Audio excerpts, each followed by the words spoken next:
The sun hung low and red over Crosswind Hollow, casting long shadows across the dust-choked street where silence replaced protest, and a girl in cream walked like she was being led to a gallows. They called it spring, though there were no blossoms on the wind and no songs in the trees. The breeze that crept through town carried dust, not pollen, and somewhere a rusted wind chime groaned with each passing gust. It had once belonged to the dressmaker's wife, long gone now. Her shop boarded and forgotten. The sound seemed to whisper warnings that no one would speak aloud. In the church on the edge of town, worn white paint peeled from the door like old regrets. The bell tower above hadn't chimed in 2 seasons, and its silence now was heavier than any toll. The pews inside creaked like dying wood as the townsfolk shifted uncomfortably, not from joy, nor pride, but from something else. Complicity, maybe. Or shame. Clara Mercy Wynne stood at the back of the chapel. Her hands pressed tightly at her sides, fingers clenched into the folds of her cream-colored dress. It had been her mother's once. It was the kind of dress stitched for hope, lace frilled at the wrists, a faded ribbon curved around the waist. Under different skies, on a different day, it might have made a girl feel beautiful. But now it wrapped around Clara like a burial shroud. Her jaw ached from clenching, her throat dry. A part of her wanted to scream. But that part had been trained down over years. Be still, be good, be quiet. And so she was. A hand, thick with callus and the stink of whiskey, gripped her elbow. "You'll do this, Clara." The voice rasped close to her ear. "You'll not shame me." Reverend Thaddeus Wynne, her father. Once a man of the cloth, now something else entirely. Bitter, sun-leathered, half-broken, but still wielding control like a hammer.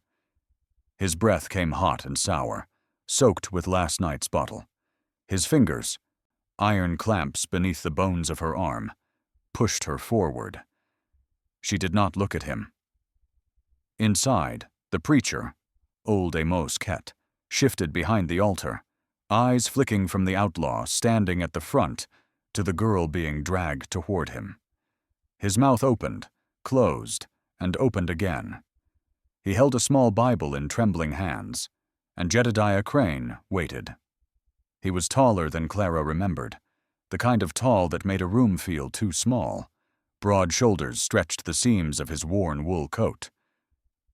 His face was lined by the years, beard salt and pepper, jaw nicked by a scar that twisted at the corner of his mouth.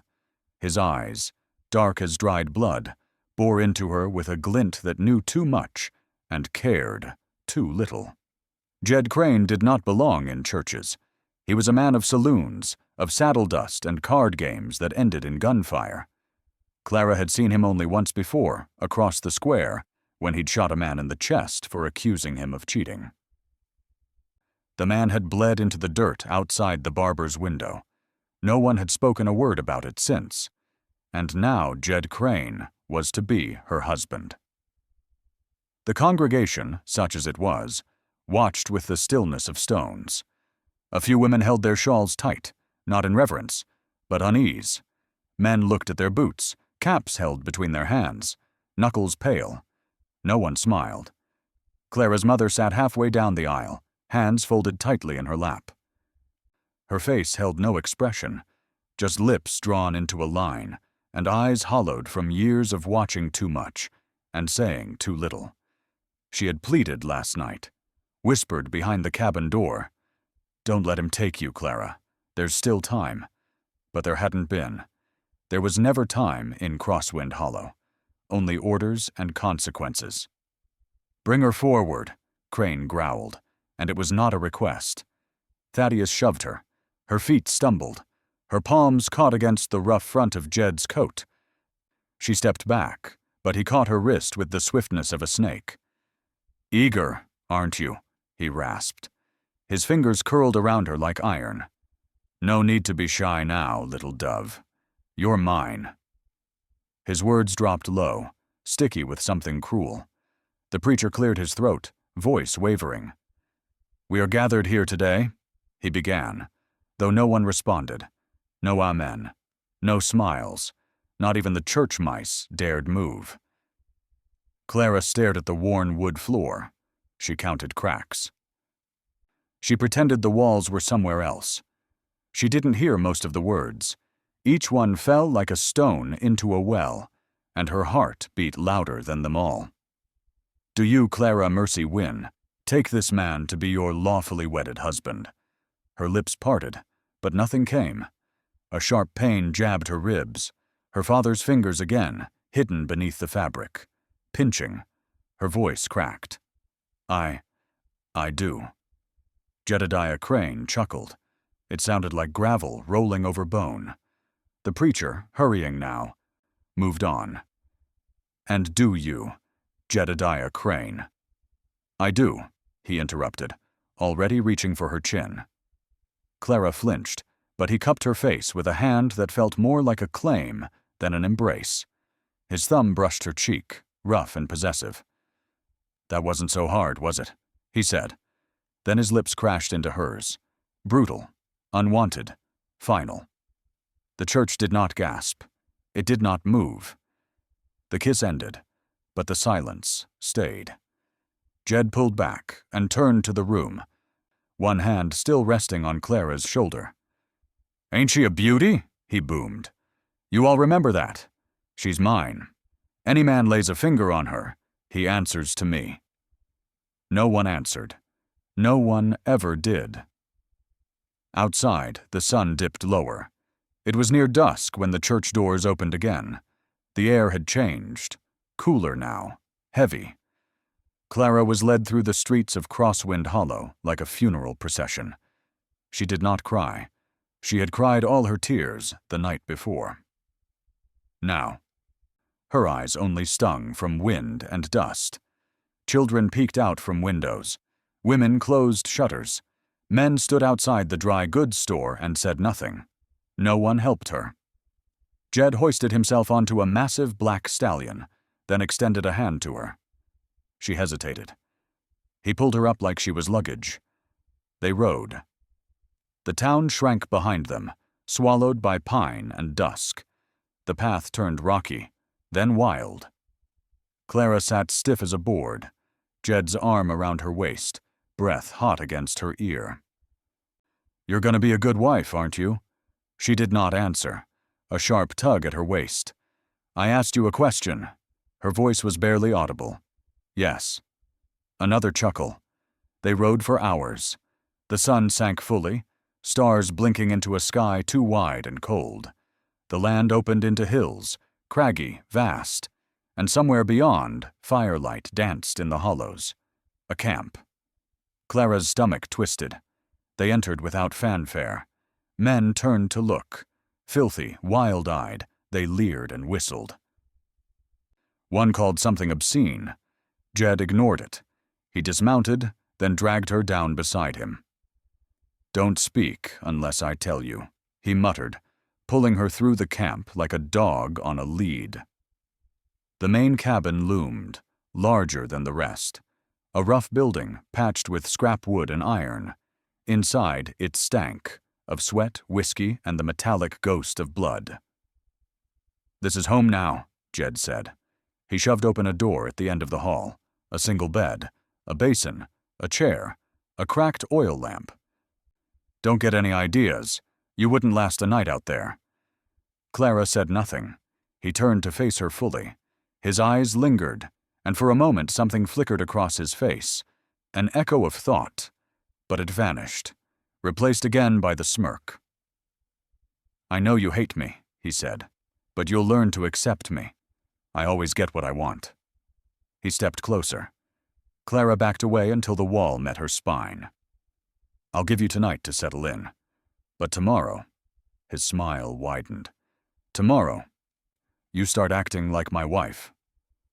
Then he was gone. The door shut. The lock clicked. Clara stood in the dark, listening to the fading sound of his boots, then to the laughter outside. The same men who had watched her arrive like a cow being herded. Someone fired a gun in the air.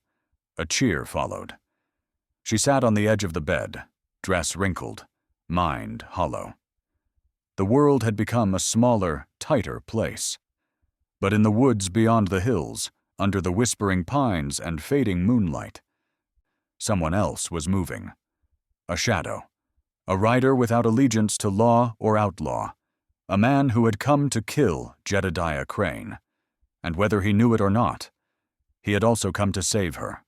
And from the far ridgeline, a man not sworn to law, nor bound to kin, turned his horse toward the shadowed pines and began to ride. The outlaw camp didn't rise.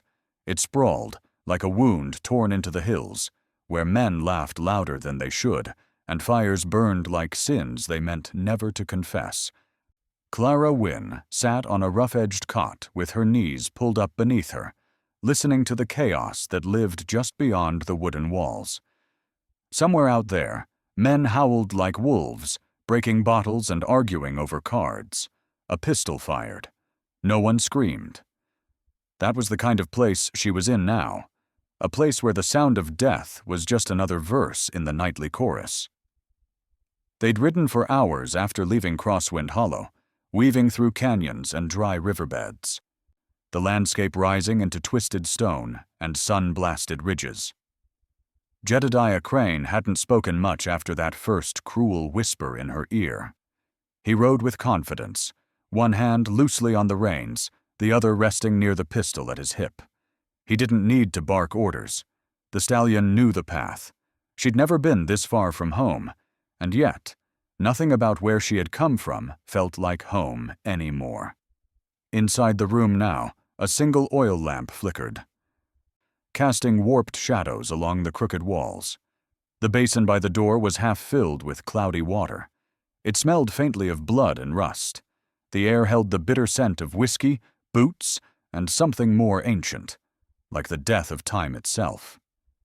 Crane had locked her in, but not before laying down rules. Stay quiet, stay put, and don't get smart. The walls were thin. He said that with a grin. Clara did not cry.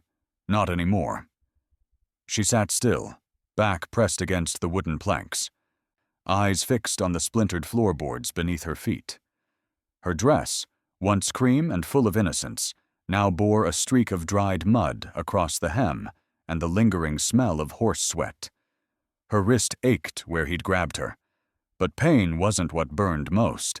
It was the silence, the knowledge that she had been delivered, traded like a sack of potatoes, and no one had come, or so she thought.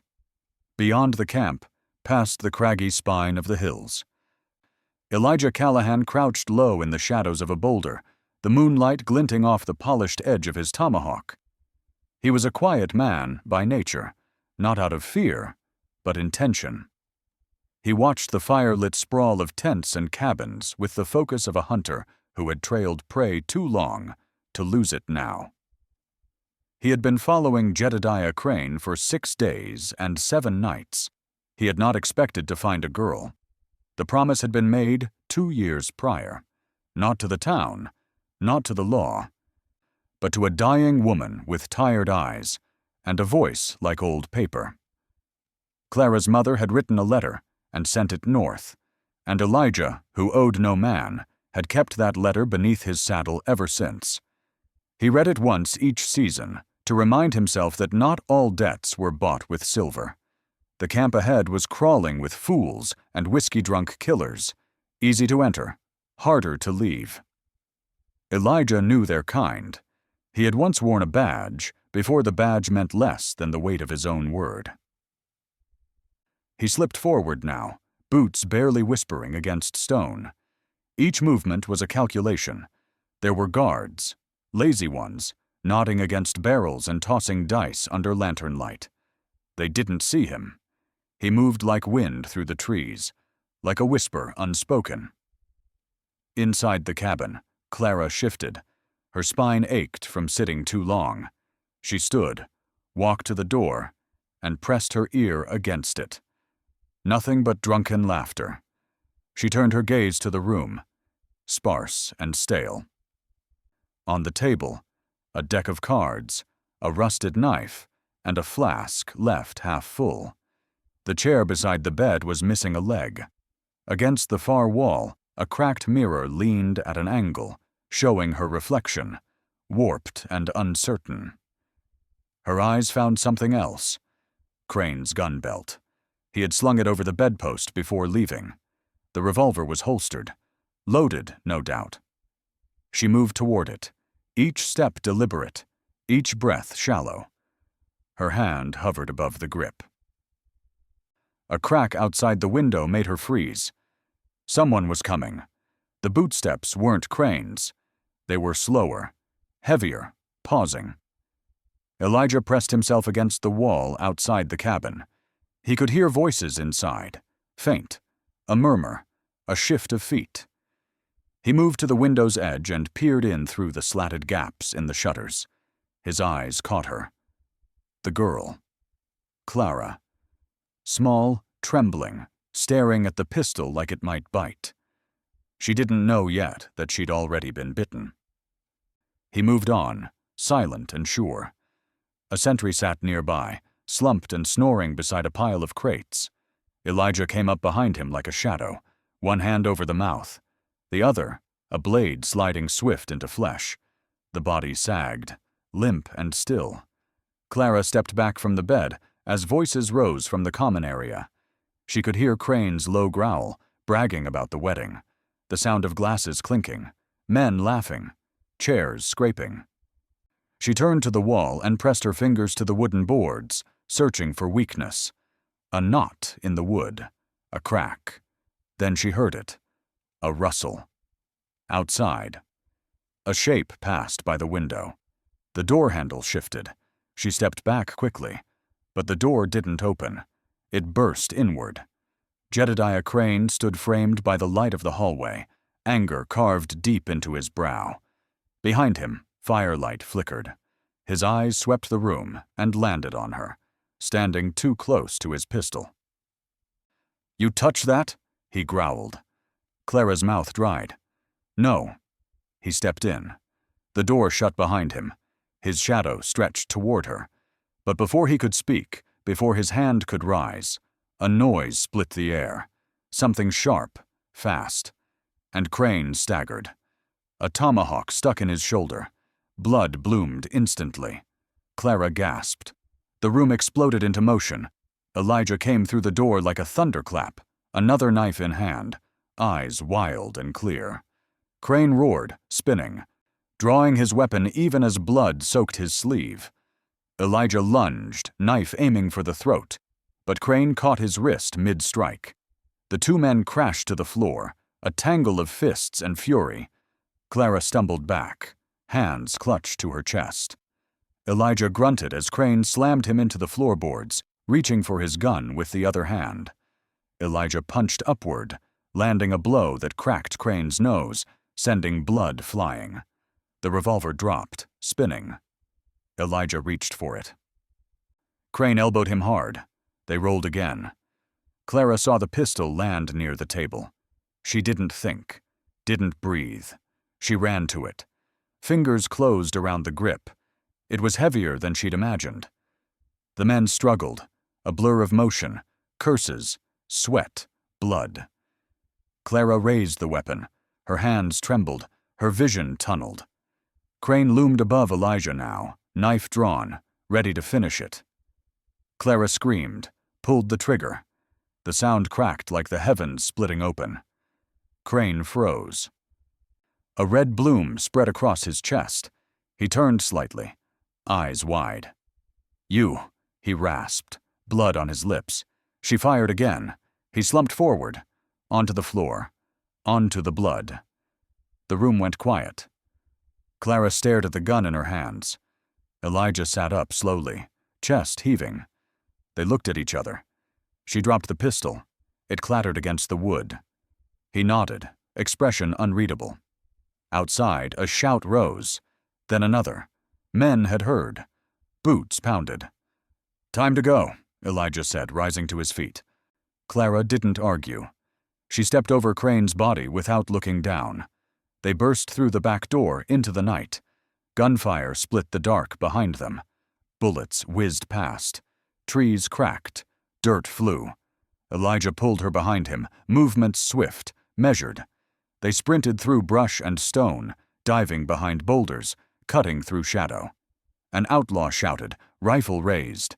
Elijah threw a knife. The man crumpled. Another charged from the left. Elijah struck him down with the butt of his pistol, dragging Clara onward. They ran, and ran, and ran, until Clara's legs buckled. She collapsed to the earth, breath coming in broken gasps. Elijah crouched beside her, listening.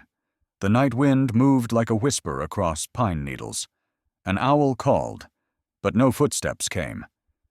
"Is he really dead?" Clara whispered. Elijah nodded. "He's dead."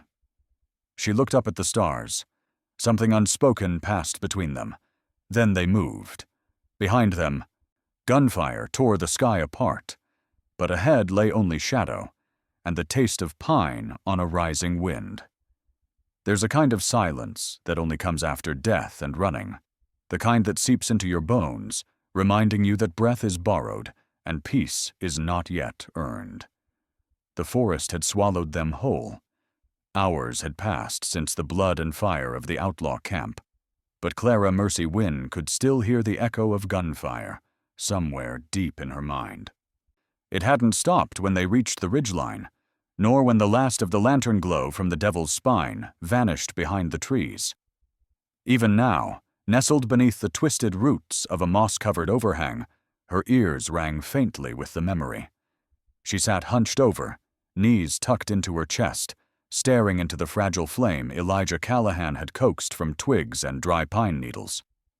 The fire cracked softly, its flickering light casting slow-moving shadows across the low rock walls that made up their shelter. Clara held her hands toward the heat, but her fingers remained cold. Elijah sat across from her, his posture still but alert. A cut ran along his ribs beneath his shirt, dark, wet, still bleeding. He hadn't said much, hadn't needed to. His silence spoke of things that went deeper than words. A part of her wanted to cry again. Not for the man she'd shot, not for Crane. He deserved that death. But for herself, for the girl who had stood still too long, for the girl whose body still shook even after the danger had passed. Elijah reached for a pouch at his side and opened it, revealing dried herbs. He dropped a small handful into a tin cup, poured water from his canteen, and held it over the flame.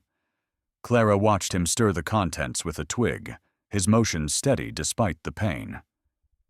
"What is that?" she asked, her voice raw from smoke and fatigue. "Tea," he said without looking up. "You drink tea?" A faint twitch at the corner of his mouth. "It helps with wounds." It was then that she noticed the spreading stain beneath his shirt. The blood had begun to soak through, dark and sluggish. "You're hurt." He shrugged it off, tried to wave it away.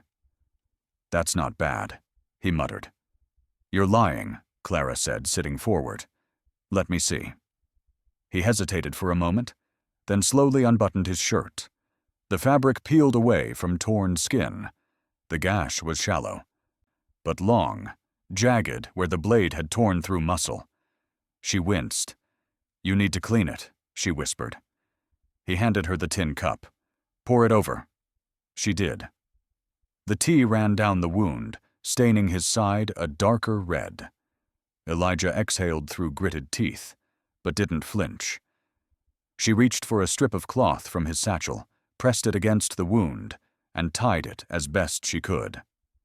They sat in silence for a time, the fire crackling between them. "Have you killed before?" Clara asked. Elijah didn't look at her.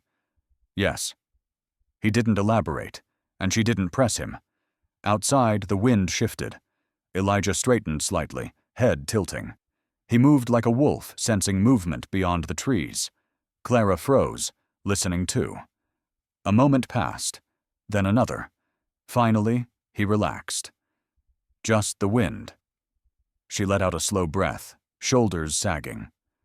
Elijah returned to his place across from her, propped against the stone wall, His breathing had steadied, and the pain seemed to dull. He reached for the cup, sipped what remained of the tea, and passed it to her. She drank. It tasted bitter, earthy, like crushed leaves and smoke. But it was warm, and it helped. They shared the silence like an old blanket, tattered but familiar. "Why did you come?" she asked. He looked at her now, his eyes shadowed but clear. "Your mother asked me to. Long time ago." Clara blinked. She's gone." "I know," Elijah said. A long pause. "She wrote me once. Said if things ever got bad, worse than they already were, she'd feel better knowing someone might come." Clara felt something tighten in her chest. Not grief exactly, not anger either. Something else, a painful kind of gratitude. A wish fulfilled too late, but not unwelcomed. "Thank you," she said quietly. Elijah gave a slow nod, then reached into his satchel and pulled out a small, worn piece of paper. He held it gently, like it might crumble. She recognized the handwriting immediately. Her mother's. Clara swallowed the lump in her throat. He folded it again and placed it back. "You never killed before," he said, not as a question. She shook her head. "I didn't think. I just pulled the trigger." "Because you had to," she nodded. "That doesn't make you a bad person," he added. "I'm not sure it makes me a good one." The firelight danced in her eyes. "You think the world is split between good and bad?" he asked. "I used to." Elijah said nothing. Later, when the fire began to fade and the stars carved silver wounds across the sky, Clara leaned back against the stone, her body aching from more than just exhaustion. She didn't remember falling asleep, but Elijah kept watch, eyes scanning the trees, hand resting on the hilt of his knife. He knew better than to trust the quiet. By morning, the wind carried the scent of rain. Clara stirred to the sound of bird song and the whisper of dying embers. The fire had burned low, casting no more than a warm orange glow. She sat up slowly, stretching sore muscles, her hair tangled and face streaked with ash. Elijah stood at the tree line, back to her, still and rigid. She rose and walked to him. "They're coming, aren't they?" she asked. He didn't turn. "Yeah," she swallowed. "How many?" "Enough." Clara drew the tattered blanket tighter around her shoulders. "I knew they wouldn't let it go," she said. "Men like Crane always have loyal dogs." He finally turned to face her, his expression unreadable. "You still have time to run." She didn't blink. "No." "If they catch you." I said no. She stepped forward, chin high. "I won't run again." Elijah studied her, eyes searching for cracks, but she held his gaze. Finally, he nodded. The rest of the morning passed without speech. They packed what little they had, stamping out the fire and masking their trail. Elijah led her higher into the hills, to a place shielded by stone and thick brush. A good place to see the valley below. He handed her a rifle, old, but well kept. "Do you know how to use it?" he asked. She shook her head. He stepped behind her, guiding her arms. "Don't pull the trigger till you're sure," he said, low and slow. "You breathe. You wait." She nodded, focusing on the feel of wood against her shoulder, metal against her palm. He adjusted her stance, pressed her elbow up. Clara tried not to flinch at his touch. From the ridge, they could see the faint glimmer of movement below, shadows slipping through trees, dust kicked up by hooves. Elijah narrowed his eyes. They found the tracks. Clara gripped the rifle tighter. "It won't be long now." She felt her heart thunder, but didn't say anything. Then the first shot rang out. It cracked through the morning like thunder over brittle rock. Elijah shoved her behind the stone, just as a bullet slammed into the tree beside them. He rolled, drawing his weapon and returning fire. A scream followed, Clara crouched low, breath ragged. Another gunman appeared on the ridge across from them, raising his rifle. She didn't think. She just remembered what Elijah had said. She breathed. She waited. She fired. The man jerked, dropped, rolled down the slope. Elijah spared her a glance, just a flicker, before his focus returned to the chaos. More men charged from the trees. Gunshots split the air. Elijah moved like a storm.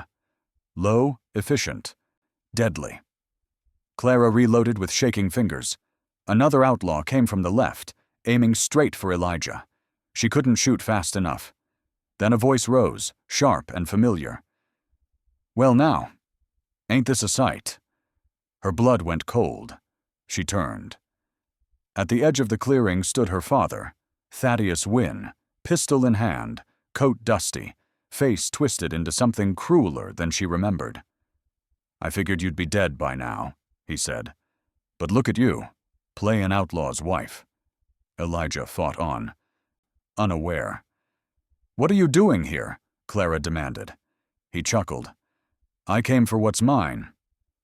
"I'm not yours," she hissed. He tilted his head, stepping closer. "You're a girl without a home. No money. No kin." His voice dipped. "You should be thanking me. I found you another buyer." Her vision blurred with rage. "I'd rather die."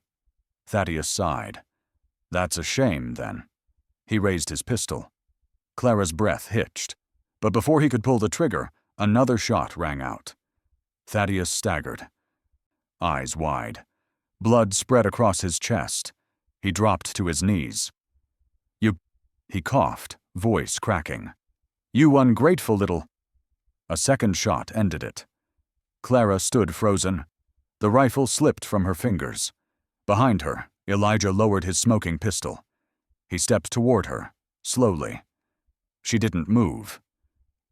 "He was never my father," she whispered.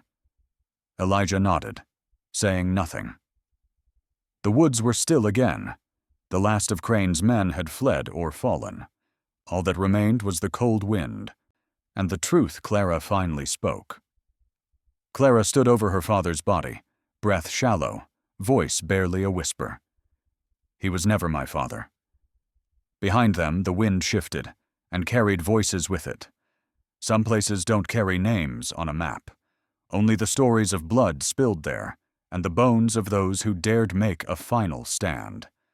The basin, known to locals as Hollow Rock, didn't appear in any record book, nor was it passed down with songs or stories. It was simply a place where the land folded in on itself, a dry creek bed, ringed with jagged boulders and twisted trees. Cattle had once wandered here before the fences and guns came. Now it held no sounds but wind and the calls of scavengers circling far overhead. Clara Wynne stood on the upper ridge above the basin, her palms damp against the old wood of a rifle. The metal chilled her fingers despite the rising sun. Below her, Elijah moved carefully between the stones, checking for signs of movement, arranging small tripwires and guiding her silently from shadow to cover. Neither of them had slept since the standoff with her father. There hadn't been time. By the time the echo of the second gunshot faded through the trees, the chase had begun again. Word would spread. Men loyal to Crane, or angry without a leader, would hunt out of blood instinct alone. The choice to stay and fight had not come easily, but it had come. They found the basin just before dawn, half covered in frost. Elijah had muttered, "This will do," and started building a perimeter without another word. Now, hours later, the frost had lifted, but the cold lingered in the wind. Clara had never fired a rifle before the previous day. Now her shoulder still throbbed from the recoil of that one perfect shot, the one that had saved Elijah's life, and her own. She adjusted the weight of the weapon now, watching the trail through the pines, waiting. Elijah approached from behind. Steps light on the gravel slope. His coat was pulled tight, collar turned up.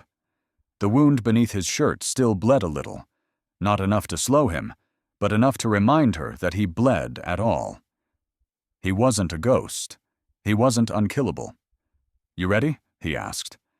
She didn't answer right away. Then quietly, "Not really." He offered a faint smirk, the closest thing to a smile she'd seen from him yet. "You will be." They crouched together behind a broken wagon axle, wedged into the earth. Elijah ran his hand over the leather stock of his carbine, then pointed with his chin toward the tree line. "They'll come from there. They'll think we ran downhill." "How many?" "5, maybe 6. Clara looked at the empty expanse of the basin. "Not much cover." "That's the point," he said. "We see them before they see us." Clara felt her breath catch in her throat. He handed her a pouch. "Rounds. You'll need 'em." She tucked it into her coat pocket, trying not to let her hands shake. Elijah checked the position of the traps. Strings of tin scraps tied low, where careless boots might clink them. He moved with the same precision he'd used to dress his wound the night before, and the same quiet she'd come to recognize as a kind of language. A man who lived long in silence often understood more than he said. An hour passed, then 2. Wind carried the scent of sagebrush and old soil. The sun crawled higher, casting long shadows behind every rock. Clara's back ached. Her fingers cramped, but she waited, still and watchful, as Elijah had taught her. Then a sharp sound, faint, metallic, echoed across the basin. One of the tins. Clara's spine straightened. Elijah raised a hand, low and calm. They waited. Movement in the brush. 3 figures emerged first, rifles drawn, walking in a tight arc. Their coats flapped in the wind, stained with old blood and trail dust. Their eyes scanned the horizon, looking for prey. Clara didn't breathe. 2 more appeared to the east. One younger, nervous. One older, scarred across the mouth. They fanned out, using the broken terrain for cover. Elijah's voice was barely a whisper. "Take the man on the left, closest boulder. Wait till he clears." She found the target, lined the shot. He stepped forward. She exhaled, slowly, pulled the trigger. The rifle cracked. The man dropped, hard and fast. Chaos exploded. The others shouted. One fired wildly. Another dove behind a log. Elijah fired twice. One man screamed and crumpled. Another dropped his weapon and ran. The scarred outlaw fired at random, grazing Elijah's arm. Clara scrambled to reload, fingers fumbling with the brass rounds. "Breathe," Elijah said. "You're fine." The scarred man flanked around the ridge. Clara pivoted, raised the rifle again. He was fast, too fast, and fired as he ran. The shot whistled past her ear. She grit her teeth, steadying. He raised his rifle to fire again. Clara didn't wait. She fired first. His body twisted mid-step, knees collapsing beneath him. He fell without sound. All at once, the basin went still. The sun broke through the clouds. Birds did not sing. Clara's breath came hard and fast, but she didn't lower the rifle. Elijah stood, scanning the horizon. From the trees came a figure, running, not with rage, but desperation. One man remained. He stumbled toward the basin, gun clutched in shaking hands. He wasn't aiming. He wasn't hunting. He was begging. "Wait," he shouted. "Wait, don't shoot!" Elijah raised his carbine. Clara touched his arm. "Let me." He nodded, stepping aside. She walked toward the man slowly, rifle still raised. He dropped his weapon, hands lifted. "I didn't want any part of this. I just followed Crane. That's all I done. I didn't shoot nobody. I didn't touch her." Clara stared at him. He looked barely 20. Dirt smeared his cheeks. Fear swam in his eyes. "Please," he said. She raised the rifle. He flinched. She hesitated. Then slowly, very slowly, she lowered it. "I won't kill you," she said. "But you'll leave this place. You'll walk till your boots rot. and you'll never speak my name." He nodded frantically, backing away. "You got a ghost on your tail now," she added. "Better keep running." He turned and fled, boots pounding over dry earth. Behind her, Elijah lowered his weapon too. "You didn't have to," he said. Clara looked at the spot where the boy had stood. "I know," she said. "That's why I didn't." The wind passed through hollow rock, stirring the dust and dried leaves. Elijah sat down beside a fallen branch, wiping blood from his arm. Clara crouched beside him, hands still shaking. But there was no more danger. No more men. Just the two of them, and the silence left behind. The battle ended before noon. By sundown, only the wind knew they'd been there. Not all endings are loud. Some arrive on soft footsteps between shadows, with nothing left to burn but memory. Dawn crept slow and pale across the high ridgeline, drawing long streaks of gold across the frost-bitten landscape. The sky was quiet, streaked with thin pink clouds, the sort of morning where even the birds waited to sing. Clara Wynne stood still, her coat drawn tight around her shoulders, watching the horizon spill into the world, like a secret, too old to name. Below her stretched the desert, wide and empty, and full of unspoken promises. The fight was over. The dead had been buried beneath shallow stones and marked by silence. Hollow rock held no more ghosts, only the echo of decisions made and the shape of what came after. Clara could still feel the weight of her last choice pressed into her bones, not to kill, not to become like the men who'd haunted her days and hunted her nights. It was Elijah who had offered the wordless comfort when she had walked away from the battlefield. He didn't speak. He didn't need to. His presence was a steady thing, like the old rocks of the ridge or the wind that passed through the valley without needing permission.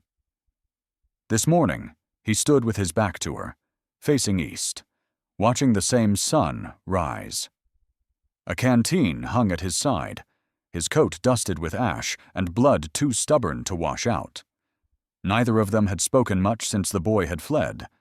There was nothing left to say about death. Instead, they busied their hands with the living. Elijah tended to the horses. Clara boiled water, kneaded what little flour they had into cakes, and warmed strips of dried meat over the fire. She found herself humming, a tune she didn't recognize. It had no lyrics, just rhythm, like footsteps across old wooden floors. Elijah returned to the fire with a quiet nod, crouching low to stretch his hands toward the flame. His face was drawn, the wound on his side bandaged beneath his shirt, but healing. Clara handed him a warm cake and some jerky. He accepted it with a small grunt of thanks. After a while, he asked, "You ever think about going back?" Clara didn't look at him. "To Crosswind Hollow?" She stared into the flames. The firelight licked the edges of her boots, reflecting in her eyes like tiny storms. "No." He nodded like he expected the answer. "Nothing left there but ghosts," she said. He chewed slowly, eyes on the smoke rising into the brightening sky. "I buried the watch," he said a few minutes later. Clara looked at him. "My mother's?" Elijah nodded once. "By that flat stone near the far tree. Built a little cairn." "Why?" He didn't answer right away. "She's gone," he said finally. "And I think that promise is kept." Clara turned her gaze toward the trees, toward the place he'd marked. She didn't cry. She'd run dry long ago. But the air in her lungs ached like grief, and the ache told her it mattered. She reached into her coat pocket and pulled out something small, a piece of cloth, delicate, hand-stitched with her initials. The embroidered handkerchief her mother had tucked into her palm on the morning of the wedding.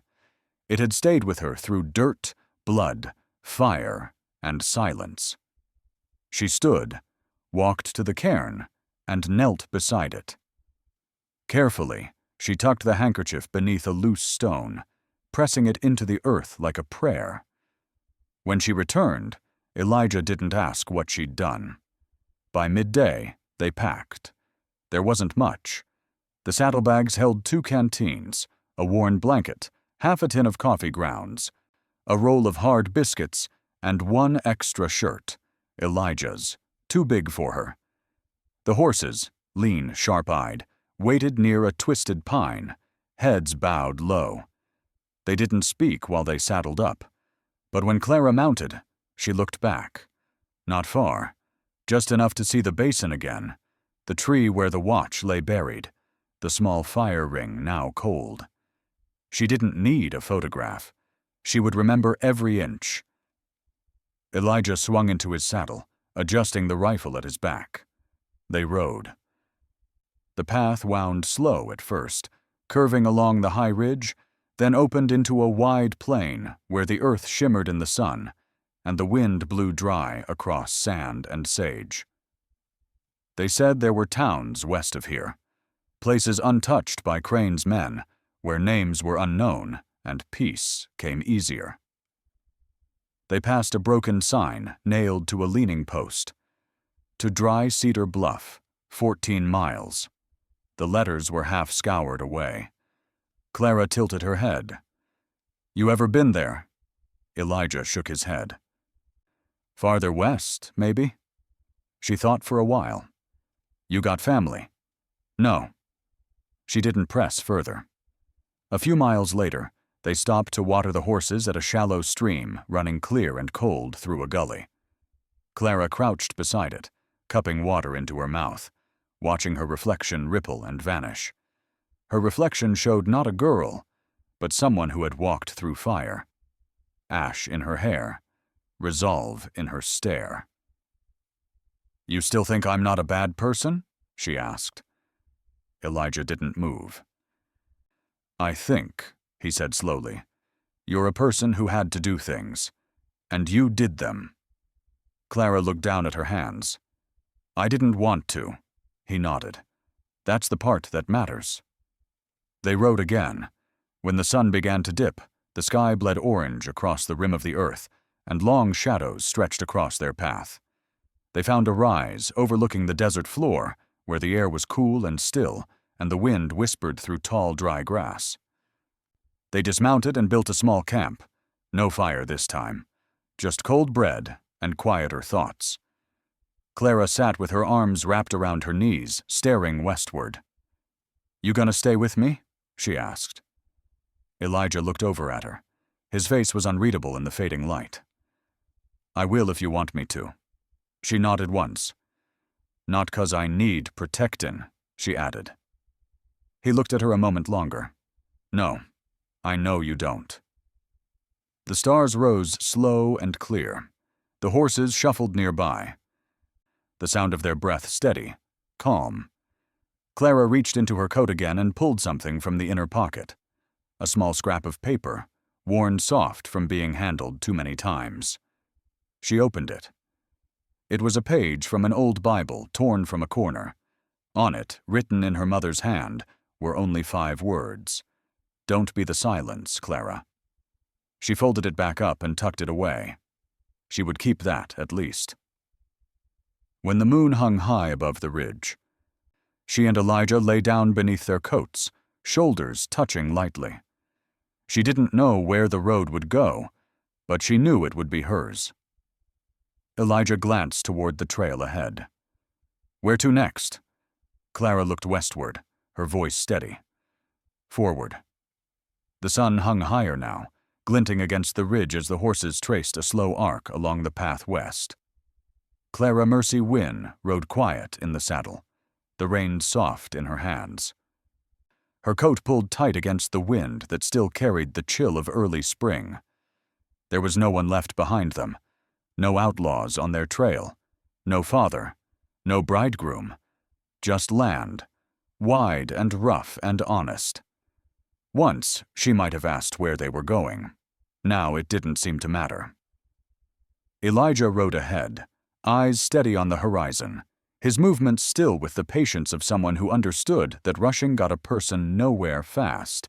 He didn't speak unless the words were needed. Clara had come to understand that about him. and in the silences between them, there was room to breathe. They rode until the hills gave way to dry flats, until the trees thinned and the grass turned brittle and gold. By midday, they came across an old trail marker, a weather-beaten post half sunk in the dirt, its wood gray with age. It pointed south toward a name neither of them recognized, and west toward dry Cedar Bluff. They didn't stop long, just enough for Elijah to study the sky, adjust his saddle straps, and offer Clara a strip of dried apple from his pouch. She ate it slowly, the taste faint, the texture like leather. The road west stretched on. Later, as the sun leaned toward the horizon, they found a resting place, not a town, but the ghost of one, an abandoned stagecoach station, long since left to rot. The building leaned sideways, its roof caved in at one end, windows broken, the sign out front too faded to read. A broken wheel lay half buried in the sand nearby, and a rusted horseshoe dangled from the hitch post. They dismounted. "This'll do," Elijah said. They led the horses inside what remained of the stable, a low-beamed room with one wall missing, and the floor covered in straw that smelled of dust and thyme. Clara brushed down her mare with slow, deliberate strokes, listening to the soft whicker of the animals, the creak of old wood in the wind. Elijah gathered kindling and built a fire near the broken porch. He cooked beans in a tin pot, stirring with a carved stick. Clara sat across from him, wrapped in her coat, her eyes on the flames. "You ever wonder," she said, "if places remember things?" Elijah looked up. "What kind of things?" "People. Pain. Lies. Things done and buried." He nodded once. "Places don't forget, just like people." They ate without speaking. When the fire burned low, Clara stood and wandered to the edge of the station house, where the wind pushed through broken boards and stirred old curtains that no longer reached the floor. On a dusty table sat an empty oil lamp and the remains of a letter, the ink long since faded, the paper torn by rodents. She touched it gently, but didn't disturb it. Inside her coat, she still carried the page from her mother's Bible, and though she didn't take it out, she felt the weight of it now, pressed against her heart. The next morning dawned pale and silver. Elijah was already awake, boiling coffee over the embers. Clara sipped hers from the rim of an old tin cup, letting the bitterness settle across her tongue. She didn't mind it. It was strong, warm, real. "You think it's far?" she asked. "Dry Cedar Bluff." "Yeah." "Not far," he said. "We'll make it by sundown." They packed quietly and rode on. As they approached the low ridge that separated the ghost station from the basin beyond, Clara caught sight of something glinting in the morning light. She urged her mare forward and dismounted near a rock outcrop. There, half buried in the sand, was a small metal cross, not the kind worn around the neck, but the kind planted in the ground, a grave, unmarked, weathered by wind and years. She knelt beside it. There was no name, no dates, just silence. Elijah approached and stopped a few feet behind her. "This place knew sorrow," she said. He looked past her, toward the hills. "Most places do." She brushed dust from the base of the cross and stood. Together, they moved on. By afternoon, the wind shifted, bringing with it the scent of water and dust. The trail curved along a dry arroyo, and just ahead, a small group of buildings came into view. Distant, but unmistakable. Dry Cedar Bluff. It wasn't much. A row of buildings lining a crooked main street, a water tower leaning slightly to the side, a church steeple with its bell still hanging but silent. Smoke curled from a chimney on the far end of town. A blacksmith's hammer rang out once, then again. Clara pulled her mare to a stop at the edge of town. She looked at Elijah. "You think they'll know us?" "No," he said, "but they'll see us." They rode in slow. A few townsfolk paused to watch, but no one called out. A man swept dust from the porch of the saloon.